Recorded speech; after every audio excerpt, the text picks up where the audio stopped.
Tiens, j'ai retrouvé ça. Peut-être ça t'intéressera. C'était un moment. Moi, je ne sais pas ce qu'il y a dedans. Cela faisait des années que ma grand-mère était décédée. Et cette enveloppe qu'il sortait si soudain du grenier, mon père me l'attendait comme une lettre qu'il m'adressait.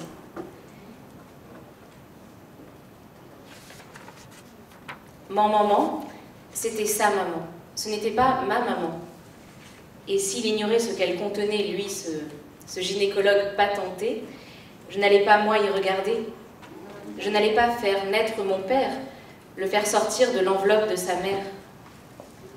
Remonter le temps, inverser les générations, n'était-ce pas commettre un crime contre l'humanité? C'est pourtant ce que mon père lui-même demandait. Muet sur son passé, il m'invitait à me l'approprier, m'enjoignant même d'en faire ce que bon me semblait. Avais-je le choix de refuser cette étrange liberté quand percer l'enveloppe, faire parler ce père qui se taisait, était tout ce qu'enfant je voulais.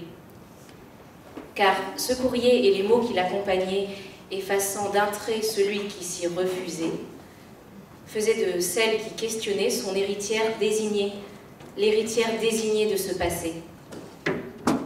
Mon maman devenait ma maman, une génération sautée, les mêmes sons s'entendaient, tambourinés, dans mes oreilles, dans sa voix, dans cette enveloppe entre lui et moi, faisant pas, pas,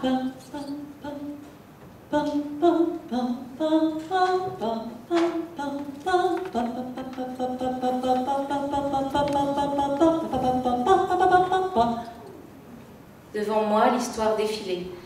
C'était un cortège de lettres, de vrais et de faux papiers, de vraies décorations, de faux certificats de baptême. Je me découvrais des aïeux nommés Blancs, baptisés sous ce nom d'emprunt dans un petit village lorrain dépendant du diocèse de Metz. Je découvrais des papiers d'un grand-père héros d'une autre guerre. Je découvrais une grand-mère héroïne de cette guerre à Drancy. Je découvrais des papiers allemands, des Wiedergutmachung, concernant des gens que je ne connaissais pas, mais dont le nom, cette fois, ne m'était pas inconnu. Je découvrais des dates, le mois, l'année d'une détention forcée, le mois, l'année d'un départ programmé. Je découvrais des notifications, des attestations, des nominations à titre parfois posthume, des décorations données, d'autres demandées, des croix de Lorraine et des croix gammées. Mais surtout, je découvrais l'enfant dont je descendais, l'enfant qui répétait une histoire qui s'imposait, qui répétait une histoire de guerre, celle de naguère où il fallait mentir pour exister, se dire baptisé pour subsister. Je découvrais un enfant terrorisé qui devait répéter un discours fabriqué, un discours dont on ne pouvait s'échapper sans être assassiné. Je découvrais l'enfant qui était encore mon père, cet enfant qui avait dû se taire et encore se taisait. Je me découvrais enfant de cet enfant-là qui n'avait pu oublier le monde qui me précédait. Je me découvrais enfant de ce père, enfant du terre, enfant qu'un infans avait créé. Enfin, je découvrais l'infans dont je descendais. Je me découvrais enfant d'une enfant que j'ignorais avoir été. Cet enfant connaissait ses papiers, avait déjà reçu ce courrier qu'à présent je lisais. Non, son histoire n'était pas faite de silence et de mots vides de sens. Elle était pleine d'accents et de mots qui ne disaient pas rien. Ces mots d'antan disaient l'avant, un temps où je n'étais. Ils disaient l'enfant qui les entendait, ils disaient l'infance qui les dirait.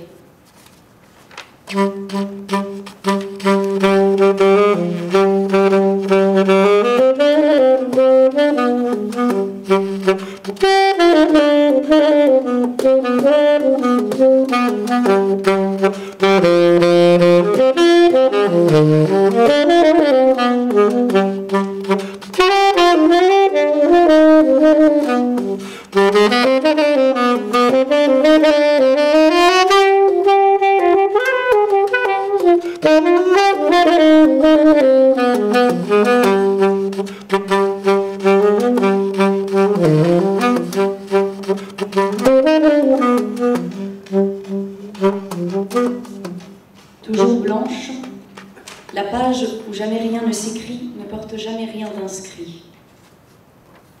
Après elle, le déluge commence. C'est toujours là qu'il recommence. Mais les mots qu'il charrie portent en eux le silence de celle qui fuit. La petite musique informe dont mon enfance fut bercée tympanise ce feuillet. Sur la page immaculée, tambourines sont livrées. Maman, papa, l'illustrissime, toute ma smala est là. Mais les noms rendus à la clarté scintillent de souvenirs qui me sont étrangers. Comme en un kaléidoscope, je les vois miroiter. À la mesure d'un temps reculé, dans mes oreilles, j'entends frapper un chant lugubre, longtemps sifflé. Un requiem qui, dans la nuit, souvent me prenait. Semblable à cette page qui, à chaque histoire, revient pour en indiquer le commencement ou la fin, la muette qui te devance n'est pas vierge de tout passé. En elle, les mots résonnent de ceux qui t'ont précédé.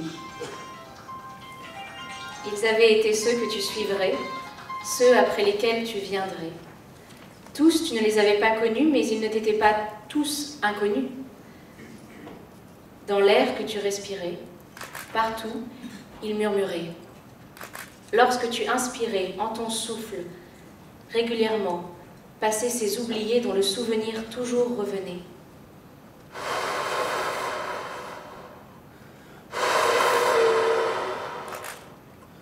Sans un cri, mais non sans bruit, de ta gorge souvent enflammée, s'exhalait un inquiétant sifflement qui vers ton père t'entraînait. Les fantômes qui le hantaient, en faux croupe, se déguisaient. À travers toi chantaient les sirènes de son passé. Les voici, nous voilà, ni ici ni là, pas non plus pas. Non, la page n'était pas blanche. Toute maculée, elle a l'ampleur d'une mémoire qui de loin dépasse la minceur de ton histoire. Elle est noire, elle est rouge, elle est jaune. Aux couleurs d'une France allemande, elle est grimée. Elle se veut purifiante, elle n'a pourtant qu'une odeur de fiente. Dans le silence terrifiant de ta chambre d'enfant, pouce sur le nez et doigts écartés. Tu vois des ombres se profiler. Un pied de nez. Sur le mur blanc, tu les entends. C'était les nuits du nez bouché, du souffle coupé, des oreilles qui parfois toquaient.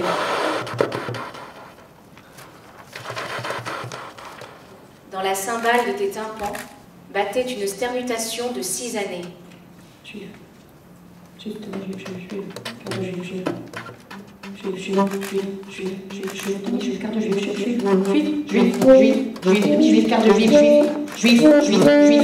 dis-moi si ton grand-père n'était pas circoncis. Juif, car de juif, dis-moi si ta grand-mère ne mangeait pas de la frime. Juif, Tommy, juif.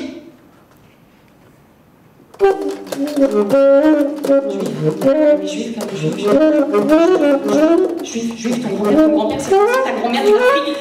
Juif, Tommy, juif.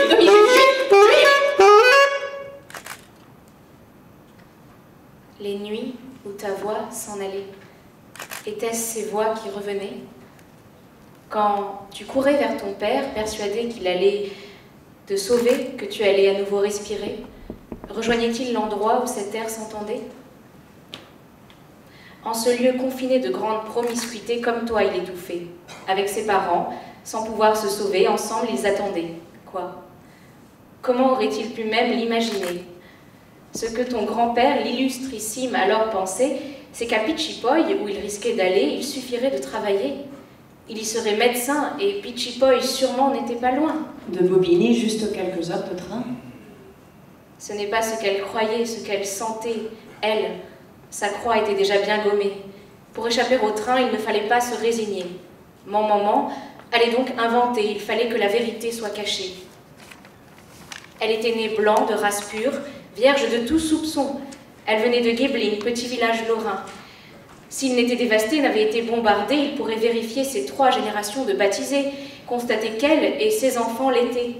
Malgré les menaces, malgré les hurlements qu'elle ment, que ça se voit sur son mari, que ça se voit comme son nez au milieu du visage, malgré leurs aboiements, elle trouvait encore des arguments. Sans doute l'illustrissime était-il né noir, mais en l'épousant, il s'était fait gris, presque aussi blanc que l'étaient leurs enfants. Conjoint d'Arien, n'était-ce pas ce qu'il disait? La famille pouvait donc être classée A ou C. Mais sûrement pas B, comme c'est bon ou rien, à déporter en priorité. C'était toujours le même lieu, le lieu même où tout se jouait, où tous, ils se retrouvaient, où ils risquaient tous d'être séparés. C'était toujours là qu'implacable, elle soutenait encore l'insoutenable. Quels étaient ceux qu'ils sont, elles aussi de la race des blonds, sans dévier d'un mot à chaque interrogatoire, avant chaque départ. C'était toujours ça qu'inlassablement elle répétait, tandis que l'illustrissime se taisait. 5 mois et 8 convois durant, elle mentit. Elle était dans le vrai. Elle disait vrai, sa maman. Maman. Il était de ceux qui avaient survécu. Ils n'en étaient pourtant jamais revenus. Ils étaient de ceux qui n'y avaient pas cru. Pourtant, ils avaient survécu. Même si pas tous. Pas tout à fait. Dans le nom que ton père t'avait donné, leur absence était signifiée.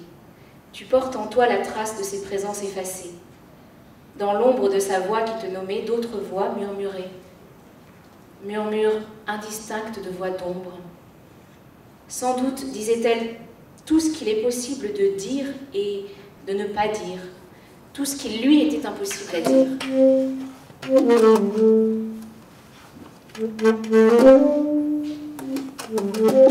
Ça part, ça vient, ça passe, ça calme, c'est dit, c'est tu, c'est toi, c'est moi. Il est resté, ils sont partis, ça va, ça vient. Je suis ici et tu es là. Ici et là, là-bas, ici, c'est eux, c'est lui. On revient au singulier et au pluriel aussi. Aussi nombreuses que les étoiles du ciel, ces ombres forment un cortège de voix dont tu suis le bruit des pas. Tel le sable du rivage balayé par la mer, elles bruissent en toi, murmurent ensemble dans le silence de ta voix. La scala, toute une smala est là, soprane et baryton, ténor et basse, hommes, femmes, vieillards et enfants, sourdes de ta mémoire, pour former ton histoire, pour qu'à nouveau tu entendes leur voix. Ta voix enfin retrouvée, celle que tu perdais, la voix de l'enfant qui ne t'a pas quitté. Elle s'est modifiée, elle s'est altérée, elle est pourtant restée. À la fois sifflante et haletante, elle a gardé les inflexions spécifiques d'une enfant asthmatique. Sur l'air du tralala, déridera, tralala, comme venu des limbes, écoute-la chanter un peu de lui, de toi et d'eux. Qui lui a répondu: allez la mère Michel, ils ne sont pas perdus sur l'air du tralala, sur l'air du tralala, sur l'air du traderidera et tralala. C'est le père Lustucru qui les a tous bien nus.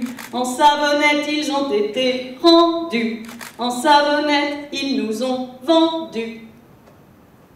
Tu connaissais l'air, seules les paroles t'avaient échappé.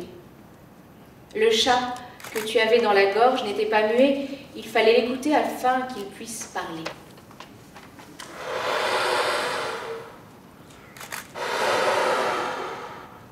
Dans le masque que ton père te faisait porter, ou du faux croupe te soignait, bien des visages étaient cachés, et la vapeur tant inhalée exhalait des relents de fumée. Le drame qu'il ne pouvait s'avouer, au fond de sa gorge restait noué, au fond de la tienne, comme en un four infernal, encore et toujours brûler ces feux qui n'en finissent pas de se consumer. Les voici. Nous voilà. Ici. Pas là. Ils sont arrivés, puis sont partis. Ils ne sont jamais rentrés.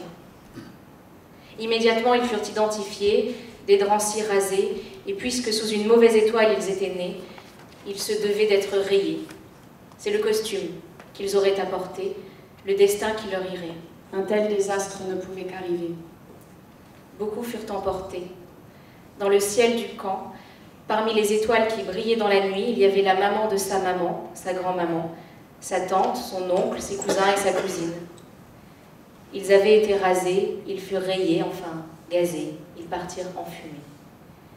Et s'ils trouvèrent ainsi solution à leur question, c'est distillé dans l'esprit alambiqué de ton père qu'ils revenaient. Car de son esprit, ton père ne les avait pas chassés, il n'avait fait que les mettre de côté, du côté des exterminés mais pas des annihilés. Du pays de son enfance, ils avaient été exilés vers une terre non moins promise, envoyée. Sur son enfant, sur toi, ils s'étaient déportés. Cité de la muette, désormais ils demeurent, mais à travers toi vibre leur voix. Les nôtres ici, là.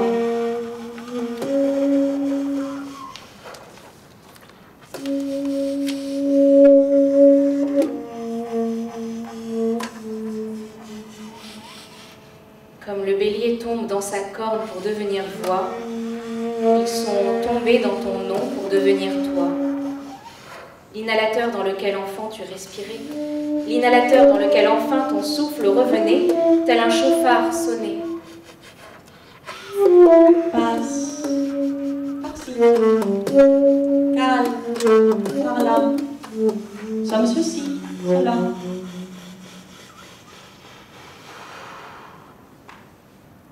Sa maman qui mentait, celle qui avait sauvé ton papa, était aussi ta maman.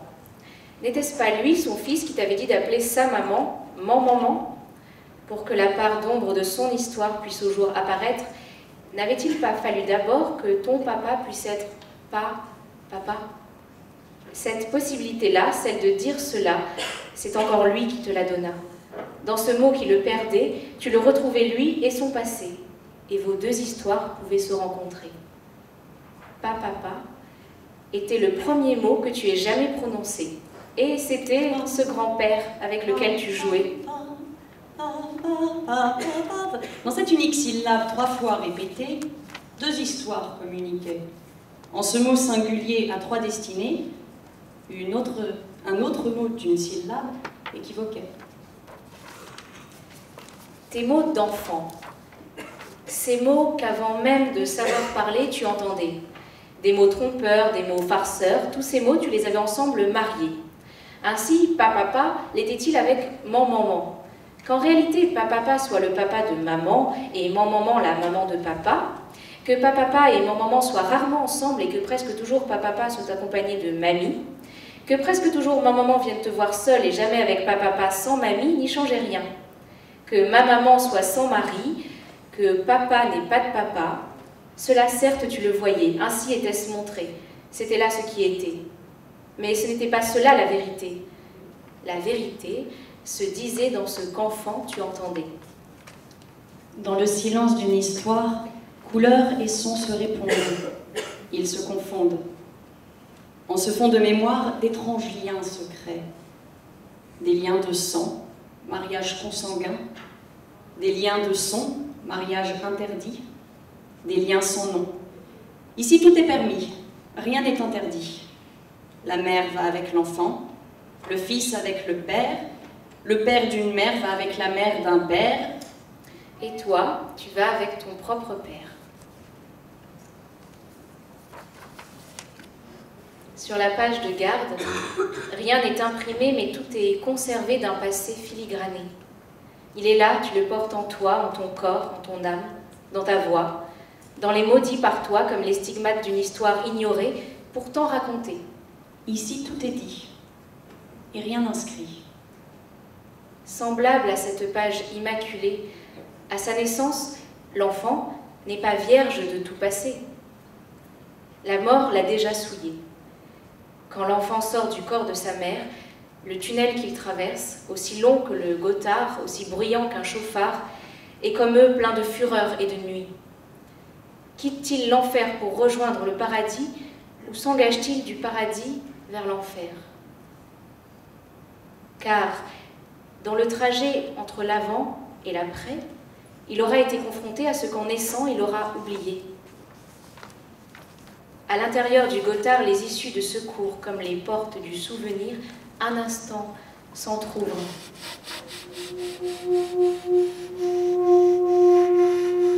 Il passe, il calme, d'une rive à l'autre, avance, s'arrête. À l'intérieur de ce chauffard, ce qu'elle laisse passer, ce sont les voix de ceux qui ont précédé. Ici et là, c'est nous, c'est lui. Là-bas, ici, c'est elle aussi.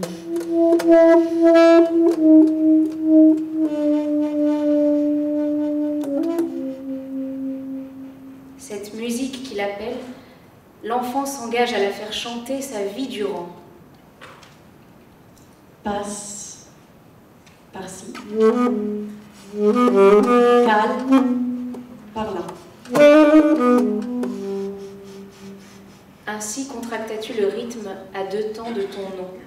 Pascal sera. Et en avançant, et en t'arrêtant, en roulant et en calant, passas-tu le tunnel en chantant. Ainsi tu débutas. Quand l'ovule fut fécondé, quand l'œuf se formait, l'heure de ta conception sonnait. 23 chromosomes de chaque côté, ta première cellule naissait. Elle se divisait, sans cesse se multipliait, en séries s'organisait. Ici tes yeux, là ton nez, papa, maman, tes grands-parents, et tous ceux qui viennent d'avant. Inévitablement morts, leurs noms continuent ailleurs d'exister. D'autres ont pour charge de les porter. Maman, papa, l'illustrissime et toute ta smala étaient de cette veine-là. Embrasés dans l'éternité, tous ces phénix irradiaient tes feuillets embryonnaires. Comme sur la page immaculée, miroitent ceux dont ton histoire fut teintée.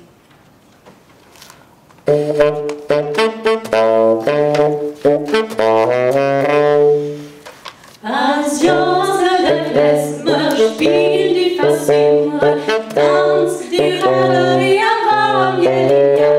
Der Hühner mitspringt, mit Tanz und man singt, Heidi, Heidi, Hei, Hei, Hei, Heidi, Hei, Heidi, Hei,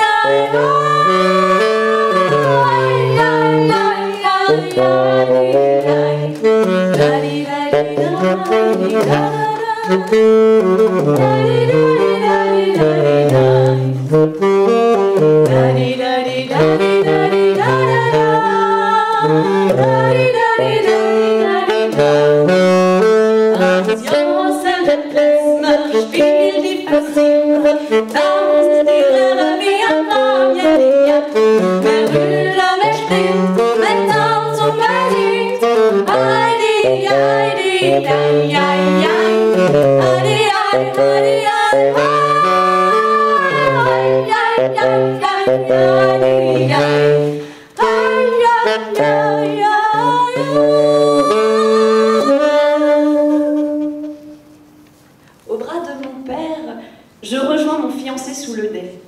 Autour de moi, les amis, la famille, toute une communauté nous regarde. Bartók est chanté. Budapest à Paris. Voilà le vieux cantor, le voilà tout jeune encore. Lorsqu'avec mon bien-aimé, nous l'avions rencontré pour choisir les airs qui nous uniraient, il nous avait raconté que dans les années 30, il avait été élève de Bella Bartok à l'Académie de musique de Budapest. La musique fut alors vite trouvée. Pour mon entrée, il choisirait ce qu'il voudrait. Lève-toi, mamie, viens ma bien-aimée. L'hiver est passé, les pluies ont cessé, sur notre terre les fleurs ont poussé, le temps des chansons est arrivé. Dans sa voix, un chapelet de voix. Dans cet a cappella, femmes et enfants sont là. C'est la sienne, elle l'avait été. C'est le sien, presque encore au sein.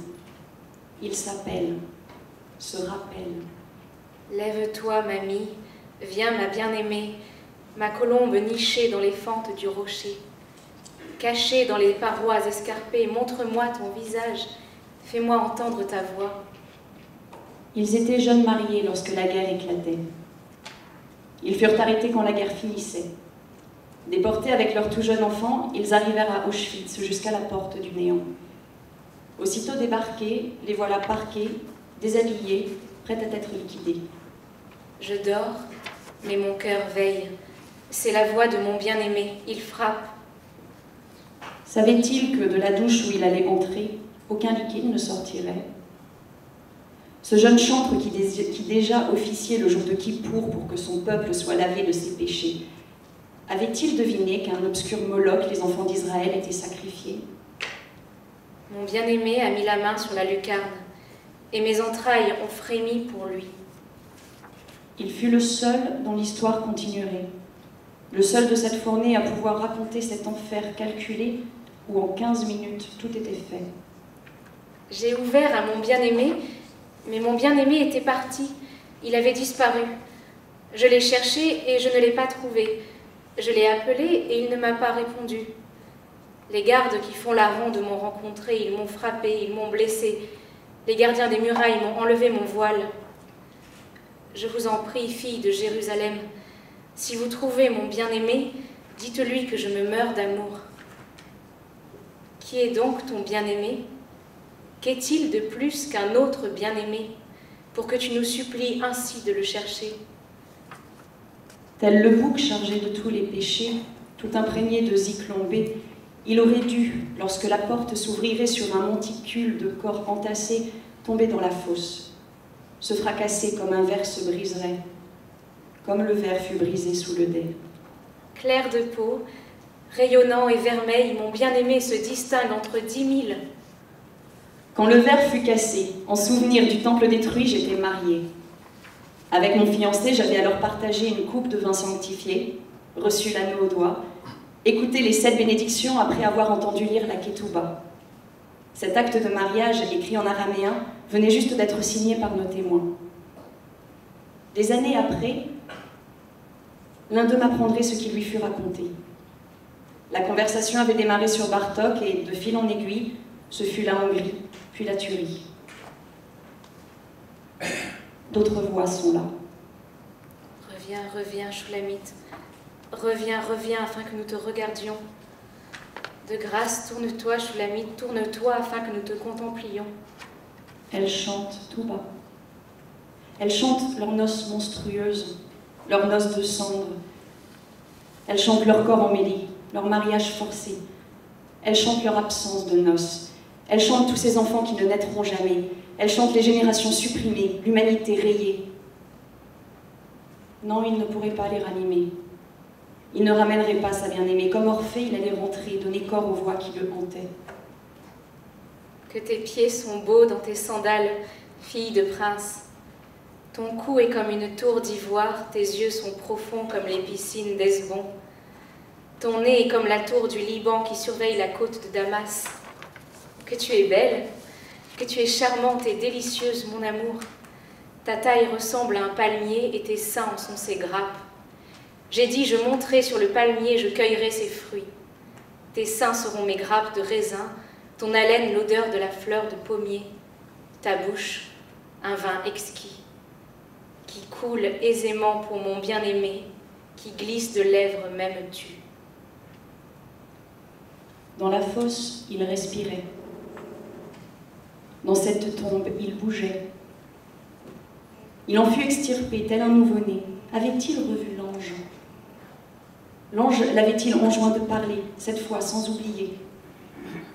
Dans les entrailles de la terre, sans doute avait-il promis de chanter tout ce qu'il savait, de chanter pour que dans son a cappella on entende un chœur de voix, pour que dans la chapelle ardente de sa voix, on entende celle des carbonisés, celle d'un cœur brûlant d'enfant. Cet enfant, son enfant, il l'avait lui-même porté dans la mort, emporté dans ses bras, dans une chambre mortuaire, dans la chambre sans air. Il l'avait emporté avec un bout de tissu, un doudou concédé pour que le petit avait pu garder. Garder pour étouffer, étouffer sans rechigner. Garder pour son père, pour que son père n'oublie jamais la femme, l'enfant et tous ces gens. Son enfant tout écrasé sous le poids des grands, peut-être même sous son poids d'homme très grand. Il avait lâché l'enfant, pas le chiffon, pas ce chiffon mouillé sur lequel l'enfant avait bavé, pas ce torchon souillé sur lequel d'autres avaient uriné. L'humidité l'avait protégé. Ce tissu à deux visages lui avait servi de masque à gaz. Là, ta mère te mit au monde. C'est là qu'elle te donna la vie. Pose-moi comme un sceau sur ton cœur, comme un anneau à ton bras, car l'amour est fort comme la mort. Tel un sceau sur son cœur, l'avait-il posé sous ce vêtement si blanc, blanc comme ma robe de mariée, dans lequel il chantait pour que nous soyons tous pardonnés, tous bien inscrits dans le livre de la vie? Ce vêtement que dans la tombe il porte désormais, ce vêtement du jugement dernier était aussi celui dans lequel, Yom Kippour, il sonnait le chauffard. À la fin de ce jour sacré où tout destin est scellé, on entend résonner le son du bélier. Dans sa propre corne, la bête semble crier. Crier qu'elle fut sacrifiée pour qu'Isaac et qu'aucun homme ne le soit plus jamais.